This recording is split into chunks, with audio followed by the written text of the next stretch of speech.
Shalom keluarga damai. Di pagi yang cerah ini, marilah kita memulai hari baru dengan merenungkan firman Tuhan lewat sapaan damai sejahtera. Sebelumnya marilah kita berdoa. Tuhan, kami mengucap syukur Engkau telah memberikan kehidupan bagi kami dan kasih karunia-Mu menyertai kami selalu.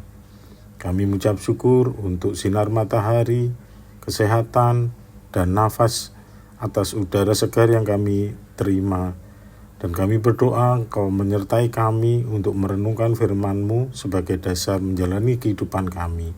Dalam nama Yesus kami mengucap syukur dan berdoa. Amin.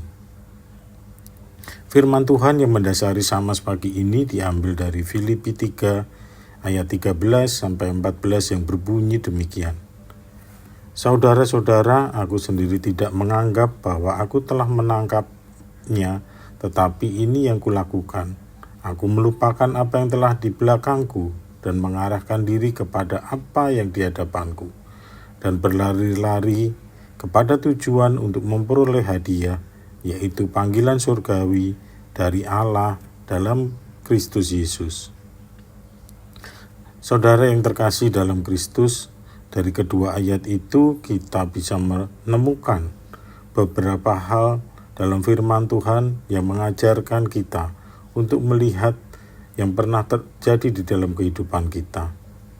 Yang pertama adalah melupakan apa yang di belakangku. Hal-hal yang pernah terjadi dalam kehidupan di masa lalu pastilah menjadi pengalaman hidup yang mempengaruhi kehidupan saat ini. Baik pengalaman indah seperti kesuksesan atau berkat dalam hidup pribadi maupun keluarga. Sebaliknya, kegagalan dan kecewaan menjadi pengalaman hidup yang menyakitkan dalam diri kita.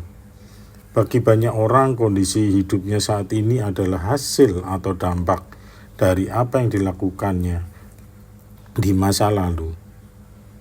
Sedangkan di ayat 13, Paulus mengajarkan supaya orang jangan hidup di masa lalu. Masa lalu boleh dijadikan pelajaran yang berharga sehingga memberikan kita hikmat. Tapi masa lalu jangan menentukan hidup kita hari ini, apalagi menentukan hidup kita di masa depan. Luka yang pernah kita alami atau apa saja yang membuat hati kita pahit dan kecewa, cenderung sangat mudah mengingat hal-hal yang negatif seperti itu,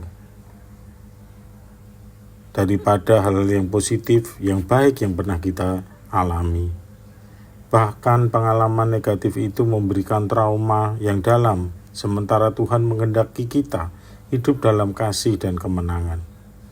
Sebaliknya, kesuksesan dan kebanggaan yang pernah kita miliki di masa lampau seringkali membuat kita susah untuk melihat perkara-perkara baru yang sedang Tuhan kerjakan.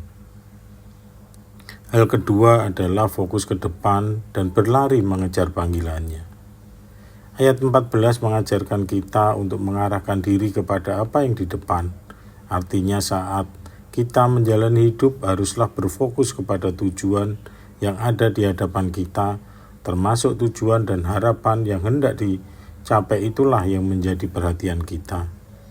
Selanjutnya dalam fokus ke depan kita harus berlari dan mengejar, yang artinya kita harus bersungguh-sungguh dan melakukan dengan segera, tidak hanya santai dan menunggu saja.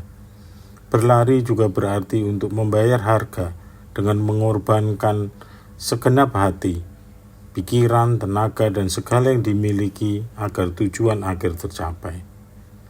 Dari kedua hal tersebut, Paulus mengajarkan bahwa berjumpa dengan Tuhan telah mengubah hidupnya secara drastis. Apa yang dahulu sangat berharga bagi Paulus, sekarang bagaikan sampah. Sebaliknya, Paulus sekarang telah menemukan tujuan hidupnya yang sempurna, di mana pengenalan akan Kristus adalah segalanya, lebih berharga dari apapun juga. Warga damai yang dikasihi Tuhan, lalu bagaimana dengan kita? Hal-hal apa yang saat ini masih mengikat dalam diri kita, yang membuat kita sulit mengarahkan diri kepada Tuhan? Apakah ada hal yang lebih berharga dari pengenalan kita akan Kristus? Marilah kita melihat dalam diri kita. Seringkali kita terkungkung pada luka dan kepahitan masa lalu karena kegagalan, kekecewaan, atau penolakan. hingga sampai kita tidak mau melupakan dan melepaskannya.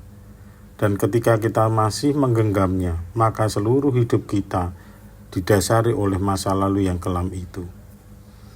Kita harus yakin kekecewaan dan kegagalan masa lalu adalah batu loncatan dan bukan batu sandungan.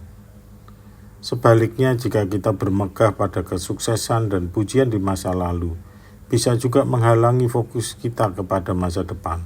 Kita hanya berputar-putar kepada kepuasan dan keberhasilan masa lalu, sehingga lupa berusaha dan berlari mengejar pengharapan yang lebih besar dan indah.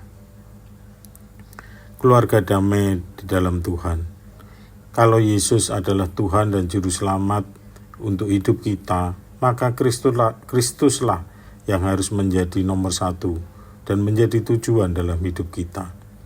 Yesus haruslah menjadi tujuan akhir dari hidup kita, yaitu memperoleh hadiah panggilan surgawi untuk mendapatkan keselamatan dari Allah dalam Kristus Yesus. Semua hal yang dilakukan dan dikerjakan oleh Paulus dalam hidupnya dan dalam pelayanannya ditujukan hanya untuk panggilan surgawi. Ini menjadi teladan bagi kita, semua orang percaya. Marilah kita berdoa. Tuhan, Engkaulah tujuan hidup kami melalui keselamatan yang telah Kau berikan kepada kami. Berilah hikmat dan kekuatan agar kami mampu melupakan yang di belakang dan fokus ke depan untuk berlari dan mengejar hadiah surgawi dari-Mu.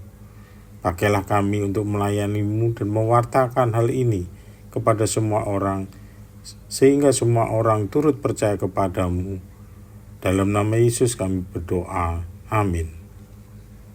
Saudara-saudara, janganlah berhenti karena kegagalan atau bahkan kesuksesan masa lalu.